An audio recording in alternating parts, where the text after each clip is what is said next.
Hello everyone, मैं Ravinder applied mechanics के unit number 5 के ये वीडियो लेक्चर नंबर सेकंड में गुरुत्व केंद्र के न्यूमेरिकल हम देखते हैं। तो यहाँ पर हमें ये निर्देश अक्ष या रेफरेंस अक्ष को देखना है कि रेफरेंस अक्ष क्या होती है। तो यहाँ हम जब क्वेश्चन सॉल्व करेंगे, ठीक है, कोई भी आकृति होगी या कोई पिंड होगा जिसका हमें सीजी निकालना है, तो सीजी निकालने के लिए किसी अक्ष के परिता उस कोऑर्डिनेट को निकालते हैं। मतलब हमें कुल मिला के एक्स वाई कोऑर्डिनेट निकालने होते हैं, या मैं कह दूं एक्स बार वाई बार कोऑर्डिनेट निकालने होते हैं किसी भी आकृति के। तो अब हमें कोई भी कोऑर्डिनेट निकालना है तो एक अक्ष रेफरेंस माननी पड़ेगी। जैसे मैं यहाँ पर बात करूं कि ये एक आकृति है जो एक्स वाई प्लेन में इस तरह से रखी हुई है, और इसमें मैं अगर ये वाली डिस्टेंस निकालूं, ये वाली डिस्टेंस, ये कौन सी डिस्टेंस निकालूं, मैं बाई अक्ष पर डिस्टेंस निकाल रहा हूं, बाई अक्ष पर डिस्टेंस निकाल रहा हूं, तो इसके लिए ये एक्स अक्ष रेफरेंस अक्ष कहलाती है। रेफरेंस अक्ष कौन सी हो जाएगी, यानी इसकी बेस अक्ष, ठीक है। अगर मुझे बाई पर डिस्टेंस निकालनी है, ठीक है, यानी बाई 1 निकालना है, बाई 2 निकालना है, बाई बार निकालना है, बाई निकालना है, तो उसके लिए एक्स क्या है, रेफरेंस अक्ष कहलाएगी। इसके जस्ट अपोजिट बात कर रहा हूं, अगर मुझे ये एक्स, ये डिस्टेंस कितनी है एक्स अक्ष पर, एक्स अक्ष पर दूरियां मेजरमेंट करनी है, एक्स अक्ष पर जो भी दूरी मेजरमेंट करनी है आगे न्यूमेरिकल में, तो एक्स अक्ष पे जो भी दूरी मेजरमेंट करेंगे तो उसके लिए रेफरेंस अक्ष वाई कहलाएगी कि वाई अक्ष से ये डिस्टेंस यहाँ तक ये है, तो ये रेफरेंस अक्ष कहलाती है। और फाइनली हम इसके एक्स बार और वाई बार निकालते हैं। तो रेफरेंस अक्ष आपको समझ में आ गई होगी कि रेफरेंस अक्ष क्या होती है।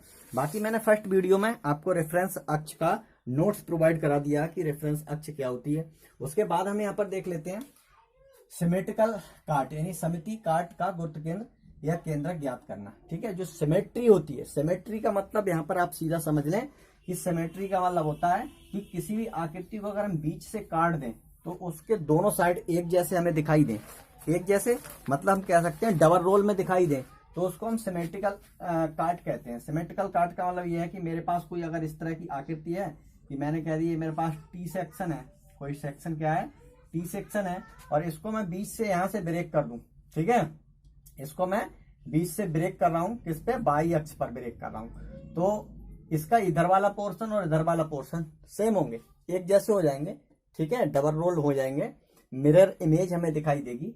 तो हम यहाँ पर कहते हैं कि ये सिमेट्री है। कौन सी अक्ष पर सिमेट्री है, बाई अक्ष पर इसकी सिमेट्री है। तो निश्चित रूप से ऐसे सेक्शनों का जो सीजी होता है वो बाई अक्ष पर ही होता है। कहीं भी बाई अक्ष पर होगा, वो इस आकृति के बाहर भी हो सकता है, इसके अंदर भी हो सकता है, लेकिन इस लाइन पर, वाई लाइन पर ही इसका कोऑर्डिनेट होगा बाई बार। और इसी कंडीशन में हम सिर्फ बाई बार को ही फाइंड आउट करते हैं कि वाई बार हमारे पास क्या होगा, एक्स बार इसका नहीं निकालते हैं, एक्स बार इसका 0 हो जाता है, एक्स बार इसका क्या हो जाता है, 0, सिर्फ बाई बार फाइंड आउट करते हैं।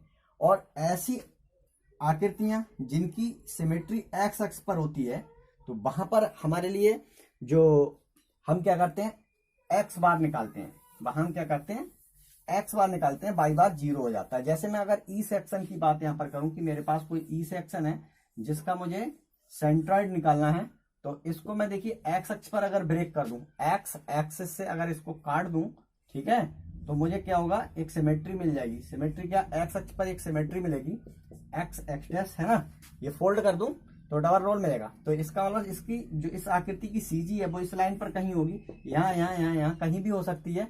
तो हम क्या करेंगे, यहाँ पर जो बाई बार है वो 0 हो जाता है और एक्स बार ही निकालते हैं, ठीक है, एक्स बाई बार क्या हो जाता है, 0, और एक्स बार हम निकालते हैं। एक कोऑर्डिनेट निकालेंगे, हम डबल मेहनत नहीं करेंगे, दोहरी मेहनत नहीं करेंगे, हम डबल मेहनत नहीं करेंगे, सिर्फ ये इसको ध्यान रखेंगे। और आगे इसमें हम आगे बढ़ते हैं, न्यूमेरिकल की ओर मैं लेके आपको जाता हूं। फार्मूला आपको याद ही है, तो मैं फार्मूले में यहाँ पर आपको सिर्फ 2 चीजें और बताऊंगा, उसका न्यूमेरिकल स्टार्ट कर। तो चलिए स्टार्ट करते हैं न्यूमेरिकल नंबर 1। और न्यूमेरिकल नंबर 1 आपके सामने दे रखा है, एक टी सेक्शन है जिसकी माप दे रखी है 10, 15 और 3 सेंटीमीटर परिमाप की टी सेक्शन का गुरुत्व केंद्र ज्ञात करना, सीजी ज्ञात करना। आपको ये वाला डायग्राम, ये बुक, ये आपको क्वेश्चन पेपर में दे रखा होगा, ये वाला डायग्राम, ठीक है। इस डायग्राम में क्या टी सेक्शन है जिसकी ये डायमेंशन इतनी, ये डायमेंशन ये, और यहाँ से यहाँ तक ये, और ये डायमेंशन ये दे रखी है। ठीक है, तो सबसे पहले हम इन क्वेश्चनों को सॉल्व करते समय ये बात नोट कर लें, आप बिल्कुल ध्यान रखें कि सबसे पहले किसी भी क्वेश्चन को, सीजी के किसी भी क्वेश्चन को सॉल्व करने से पहले ये देख लेते हैं कि जो सेक्शन आपको दे रखा है उसकी सिमेट्री किसी अक्ष पर है या नहीं। अगर किसी अक्ष पर सिमेट्री है तो हमें काम बहुत आसान हो जाता है, आधा काम हमारा बच जाता है। तो हम यहाँ पर देख रहे हैं ये टी सेक्शन है, इसकी सिमेट्री बाई अक्ष पर है, यहाँ पर ये डबल रोल हो जाएगा बाई अक्ष पर। तो इससे हमको ये पता लग गया कि ये जो सीजी टी सेक्शन है, इस टी सेक्शन का जो सिमेट्री है वो बाई अक्ष पर सिमेट्री है। तो इसका सीजी पॉइंट बाई अक्ष पर ही कहीं होगा, चाहे इसके बाहर हो या इसके अंदर हो, उससे हमें कोई मतलब नहीं, सिर्फ बाई अक्ष पर होगा, एक्स अक्ष पर नहीं होगा।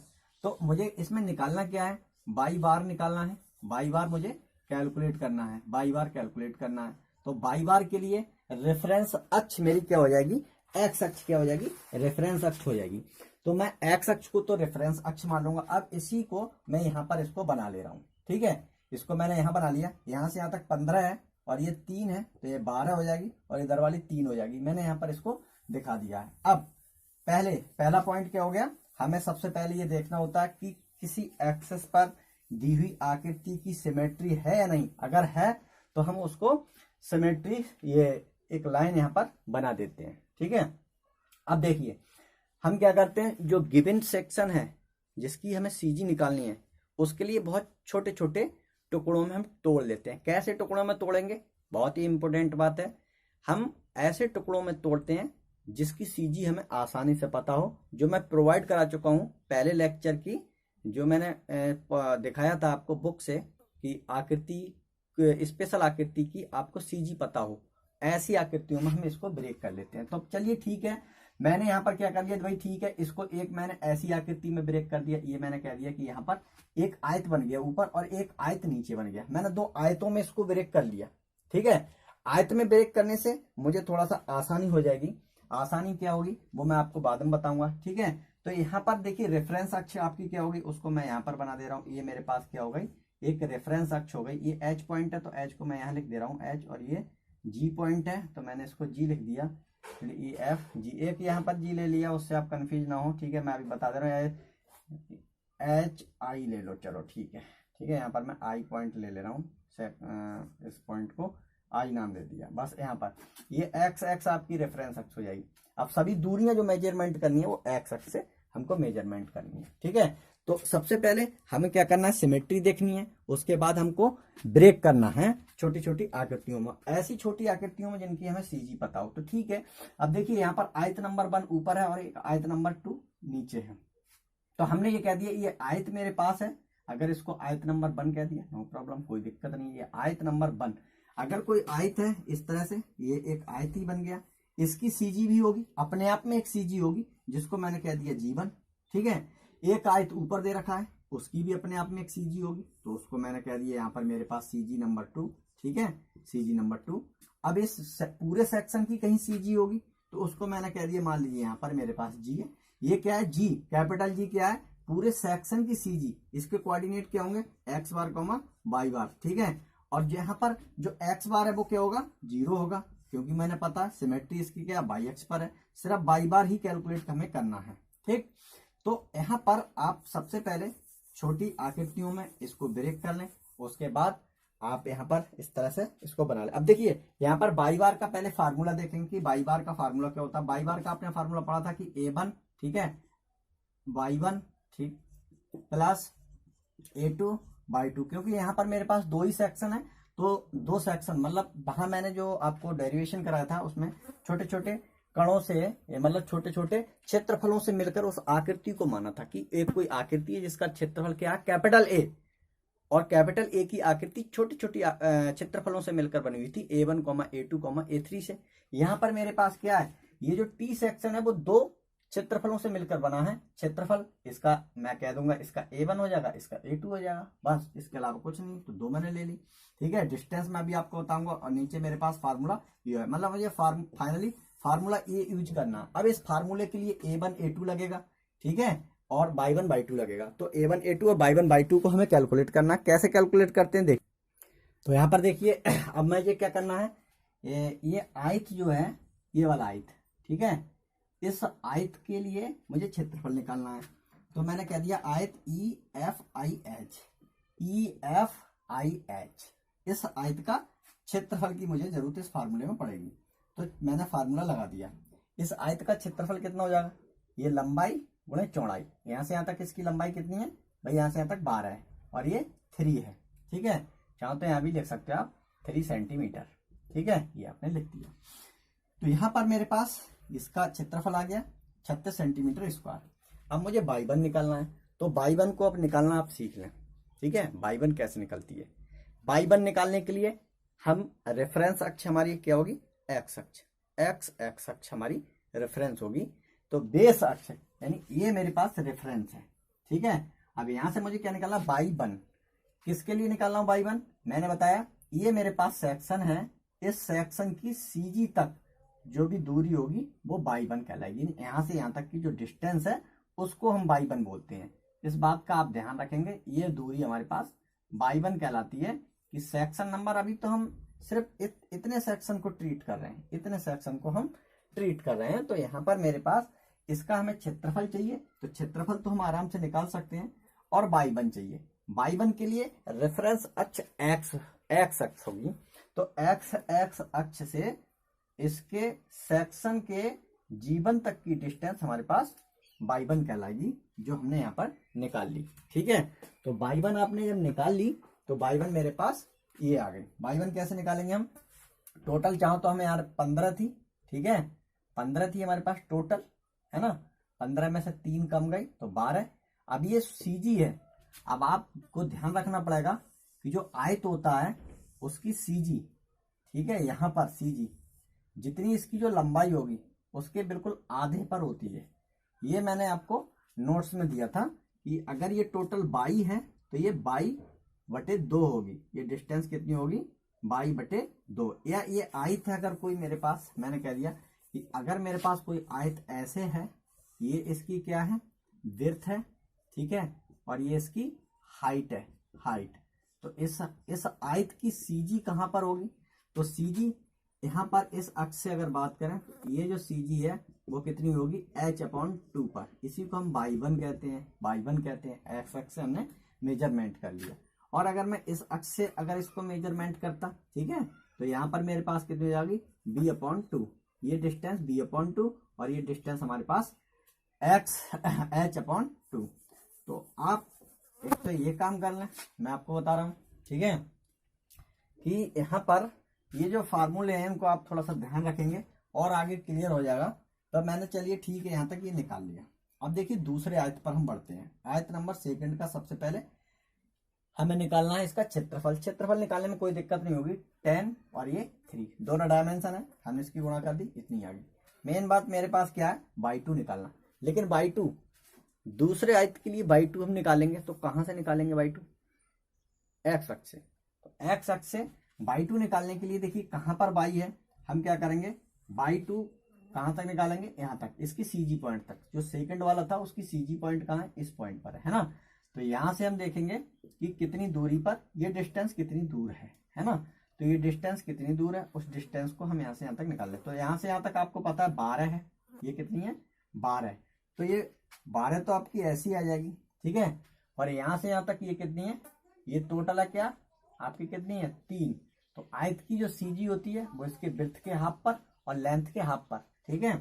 यहाँ पर ये होती है, मैंने आपको बार बार बता रहा हूँ कि यहाँ पर इस तरह से आयत है, ठीक है। तो आयत की अगर मैं बात करूं कि CG, अगर ये मेरे पास क्या है, ये मैंने कह दिया इसकी लेंथ है, ये L है, ठीक है, और ये इसकी विड्थ है ना, ये है। तो इसकी जो CG होगी वो कहाँ होगी, तो यहाँ से यहाँ तक ये वाली डिस्टेंस इतनी, ठीक है, और यहाँ से डिस्टेंस इतनी। तो ये जो CG होगी उसकी पोजीशन क्या होगी, L/2, L/2 x, y कितना होगा मेरे पास, b/2। तो ये हमें ध्यान रखना होता है, ठीक है। तो इसके लिए मैं क्या करूंगा, यहाँ पर देखिए, यहाँ से चला 12 और 1.5 यहाँ पर, क्योंकि 3 है ना, तो यहाँ पर 1.5 लगेगा, 1.5 लगेगा। तो 12 + 1.5, तो 12 + 3/2, तो 12 ये 1.5, इसको मैंने यहाँ पर निकाल लिया। अगर इतना आपको निकालना आ रहा है तो वेरी सिंपल, आपका क्वेश्चन में अब ये वैल्यू उठा करके आपको इस फार्मूले में लगा देनी है और आपके पास फाइनल आंसर आ जाएगा। तो मैंने वैल्यू को फार्मूले में लगा दी, ठीक है, ये वाले फार्मूले में ये वैल्यू लगा दी मैंने। यहाँ पर A1 मेरे पास देख लीजिए कितना है, A1 मेरे पास 36 है, ठीक है, Y1 6 है, वैल्यू लगा के मैंने सॉल्व कर लिया और ये मेरे पास आंसर आ गया। तो आपको मेहनत क्या करनी है, इसमें सिर्फ फार्मूला बेस्ड टोटल क्वेश्चन रहेंगे, तो इसमें आपको चीजें कुछ याद करनी है अपने आप में, ठीक है, जो मैंने आपको बताई थी वो चीजें क्या है। जैसे एक समान छड़ है या कोई बेलन है, ठीक है, तो उसके लिए एक समान छड़ या बेलन है, ऐसी छड़ होती है ना, तो इसकी सीजी कहाँ होती है। अगर कोई छड़ है ए बी तो इसकी सीजी इसके मिड में होती है, यहाँ पर जी होती है, जो क्या होती है L/2 पे। अगर इसकी टोटल लंबाई L है, ठीक है, तो इसमें क्या केवल लंबाई होगी छड़ में, ठीक है, लंबाई के तुलना में इसकी चौड़ाई को नगण्य मान लेते हैं। तो यहाँ पर इसकी जो सीजी होगी वो कितनी होगी L/2 पर, ये सीजी कहाँ होगी L/2 पर। तो ये आपको याद रखना पड़ेगा, इस तरह से फार्मूले हो जाएंगे। अब मैं बात करूं, आपको कोई वर्ग है, आयत है या समांतर चतुर्भुज है, ठीक है, वर्ग है, आयत है या समांतर चतुर्भुज है, तो उसकी सीजी आपको याद रखनी पड़ेगी। जैसे वर्ग की बात करूं मैं या आयत की, अभी मैंने बताई थी, आयत मेरे पास ऐसे होगा, ठीक है, तो आयत का सीजी यहाँ पर होगा एक्स अक्ष से इतनी दूर, वाई अक्ष से इतनी दूर, ठीक है। तो यहाँ पर ये अगर मैं कह दूं आयत की, ये क्या है मेरे पास, ये कह दी विड्थ है और ये मैंने कह दी क्या हाइट है, हाइट है, ठीक है। तो हाइट कहाँ होती है हाफ पर, तो यह हो गया h/2, ठीक है, h/2 कॉमा, और यहाँ से यहाँ तक इस पॉइंट तक की जो पोजीशन है b/2, तो x, y के कोऑर्डिनेट ये आ गए, ये डायरेक्ट सीजी निकल गई इस आकृति की। इस आकृति की सीजी कहाँ है, यानी सीजी, इसकी सीजी कहाँ है मेरे पास h/2 b/2, ये मेरे पास जो कोऑर्डिनेट है वही क्या है x बार y बार है, इसकी सीजी आ गई, सीजी की पोजीशन मैंने निकाल दी है। ऐसे ही मेरे पास वर्ग है, अगर कोई वर्ग है तो वर्ग के लिए हम देख सकते हैं कि वर्ग मेरे पास है, तो वर्ग की तो सभी भुजाएं सेम होती हैं भाई, तो ये भी a है, ये भी a है अगर, ठीक है, तो यहाँ से यहाँ तक ऐसे, तो a/2 a/2, x y इसके कोऑर्डिनेट क्या आ जाएंगे x बार y बार, यानी इस वर्ग की सीजी कहाँ होगी a/2 पर इसकी सीजी होगी वर्ग की। तो ये स्पेशल आकृतियां हैं, उनकी मैंने आपको प्रोवाइड कराई थी फर्स्ट लेक्चर में कि सीजी की पोजीशन कहाँ होती है, वो आपको याद रखनी है। अगर मैं बात करूं किसी त्रिभुज की कि त्रिभुज की सीजी कहाँ होती है, तो त्रिभुज की सीजी भी आपको ध्यान रखनी पड़ेगी, ठीक है, क्योंकि त्रिभुज भी क्या है, एक आकृति है, ज्योमेट्रिकल एक शेप है, और उसकी ज्योमेट्रिकल शेप की आकृतियां हमें याद रखनी है, तभी हम क्वेश्चन को कर पाएंगे, अदरवाइज नहीं कर पाएंगे, ठीक है। ये मेरे पास कोई भी एक आयत है, मतलब एक दे रखा है मेरे पास त्रिभुज है, तो त्रिभुज की सीजी मैंने यहाँ पर, अगर इसकी हाइट क्या है h है, तो यहाँ से इसकी जो होती है बेस से इसकी डिस्टेंस यहाँ से आता है h/2, ठीक है, h/2, तो हम नहीं h/3 होती है, h/3, ठीक है। तो हाइट से इसकी सीजी की पोजीशन क्या होती है h/3, और इसके एपेक्स से यानी इस पॉइंट से कितनी होती है, वो हो जाएगी h - h/3 = 2h/3। अगर इस पॉइंट से पूछिए इसकी सीजी की पोजीशन तो आपको बता देंगे क्या हो जाएगी 2h/3। तो किसी त्रिभुज की सीजी हमें यहाँ से पता होनी चाहिए, यहाँ से पता होनी चाहिए। तो इस टाइप के जितने भी जो फार्मूले लगेंगे इसमें वो आपको पता होने चाहिए। तो ठीक है, इस क्वेश्चन के लिए मैं फिर से एक बार आपको बता रहा हूँ कि यहाँ पर क्या करना होता है। ये अगर कोई टी सेक्शन दे रखा है, मैंने बताया टी सेक्शन अगर आपको दिया हुआ है तो टी सेक्शन में करना क्या है, आप ऐसे ध्यान रख सकते हैं कि टी सेक्शन में हमें देखिए क्या करना पड़ेगा। ये टी सेक्शन है, यहाँ पर यहाँ सबसे पहले तो हमारे पास क्या है, एक सिमेट्री है, ये रेफरेंस अक्ष हो गई, एक्स मेरे पास क्या हो गई रेफरेंस अक्ष हो गई। तो हमें क्या करना होता है, इसकी सीजी लोकेट करना है। सीजी लोकेट करने के लिए इसको सबसे पहले दो आकृतियों में डिवाइड कर लेते हैं। पहली आकृति ये है, इसकी सीजी हमने G1 मान ली, इसकी सीजी G2 मान ली, ठीक है। तो यहाँ पर हमने ये यहाँ पर ऐसे कर दिया, ठीक है। और अब मैं यहाँ पर क्या करूंगा, ये टोटल आकृति है उसकी कहीं भी मान लो, यहाँ मान लो, यहाँ मान लो, यहाँ मान लो, कहीं भी जी मान सकते हो, ये कैपिटल जी, इसकी कोऑर्डिनेट क्या है, मैंने कह दिया एक्स बार कॉमा वाई बार, ये मुझे निकालनी है। इसके कोऑर्डिनेट कितने होंगे मेरे पास, x1 कॉमा y1, ठीक है। अब x1 हमको चाहिए नहीं, क्योंकि मैंने बताया सिमेट्री है, तो ये हमको नहीं चाहिए, सिर्फ y1 ही चाहिए, यानी यहाँ से यहाँ तक की डिस्टेंस चाहिए, जो कि हम कैलकुलेट आराम से कर लेंगे, ठीक है।